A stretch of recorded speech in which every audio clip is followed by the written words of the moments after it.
സുജിന്റെ നേർക്കുനേർ ബന്ധമുള്ളതോ അല്ലെങ്കിൽ കൂടിയും കോഴി ആരോപണത്തിന് ജയരാജൻ മറുപടി ഉണ്ടോ? പിന്നെ എനിക്കതിന് മറുപടി പറയാതെ എങ്ങനെയാണ് പോകാൻ പറ്റുക ഹാഷ്മി? ജയരാജന് മുട്ടയിടാൻ പറ്റിയില്ലെങ്കിൽ പഴയ യൂത്ത് കോൺഗ്രസ് പ്രസിഡന്റിനെ വിളിച്ച് മുട്ടയിടിക്കും എന്ന് പറഞ്ഞത് അദ്ദേഹത്തിൻ്റെ ഇഷ്ടം പോലെ ചെയ്യാം. പക്ഷേ ആ ഉദാഹരണം ഇവിടെ ഈ ചർച്ചയിൽ എന്തിനു ഉപയോഗിച്ചു എന്ന് എനിക്ക് മനസ്സിലായില്ല. അത് ജയരാജൻ്റെ കഴിവുകേടും പോലെ ഇരിക്കും.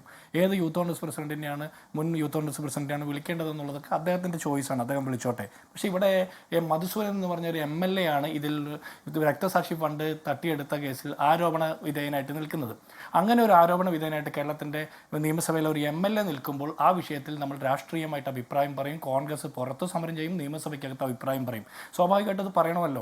മറ്റേത് ഫണ്ടും പോലെയല്ല. പാർട്ടിയുടെ കോട്ട എന്ന് അവകാശപ്പെടുന്ന സ്ഥലത്ത് എങ്ങനെ ധനരാജ് കൊല്ലപ്പെട്ടു എന്നുള്ളത് രാഷ്ട്രീയ ചോദ്യം. പക്ഷേ ധനരാജിൻ്റെ പേരിൽ പിരിച്ച രക്തസാക്ഷി ഫണ്ട് MLA അടക്കമുള്ള ആളുകൾ പുട്ടടിച്ചു എന്നുള്ളത് ഒരു നൈതികമായ ചോദ്യമാണ്. ഈ ചോദ്യങ്ങൾക്കുള്ള ഉത്തരം പറയാതെ ഇവരെ കാലത്തിന് മുമ്പിൽ എങ്ങനെ ഇവർ മുന്നോട്ട് പോകാൻ പറ്റുക? അപ്പോൾ ഇവിടെ സ്വർണ്ണം കട്ട, അയ്യപ്പൻ്റെ സ്വർണ്ണം കട്ടയാൾ അകത്താണ്, എവിടെ ജയിലിനകത്തും പാർട്ടിക്കകത്തും. പക്ഷേ ഈ രക്തസാക്ഷി ഫണ്ട് കട്ടെടുത്തത് ചോദ്യം ചെയ്ത കുഞ്ഞികൃഷ്ണൻ പുറത്താണ്, പാർട്ടിക്ക് പുറത്ത്. അപ്പോൾ ഇവരുടെ നൈതികതയുടെ വിഷയമൊക്കെ നമുക്ക് മനസ്സിലായില്ലേ? ഇവർ ആരോടാണ് നീതി പുലർത്തുന്നതെന്ന്. കള്ളന്മാരെയും കൊള്ളക്കാരെയും കൂട്ടിപ്പിടിച്ചുകൊണ്ടാണ് ഈ സർക്കാരും ഈ പാർട്ടിയും മുന്നോട്ട് പോകുന്നത്.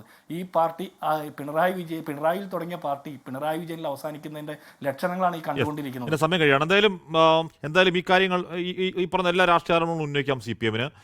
ഈ പറയുന്ന കുഞ്ഞികൃഷ്ണന്റെ കൊളരാത്തവനാക്കാം, അദ്ദേഹത്തിന് പാർട്ടി പാരമ്പര്യം ഇല്ലാത്ത ആളാക്കാം, ഈ പറയുന്ന സകല വ്യാജങ്ങളും പറയാം. പക്ഷെ അതിനൊക്കെ മുമ്പ് ഏറ്റവും ചുരുങ്ങിയ പക്ഷം രക്തസാക്ഷി ഫണ്ട് പിരിച്ച പണം എത്രയാണ് പിരിച്ചത്, എത്ര ചെലവായി, എത്ര ബാക്കി കയ്യിലുണ്ട്, ആരും അടിച്ചു മാറ്റിയിട്ടില്ല എന്ന് കേരളത്തെ ബോധിപ്പിക്കാനുള്ള ധാർമ്മിക ബാധ്യത ആ പാർട്ടിക്കുണ്ട്.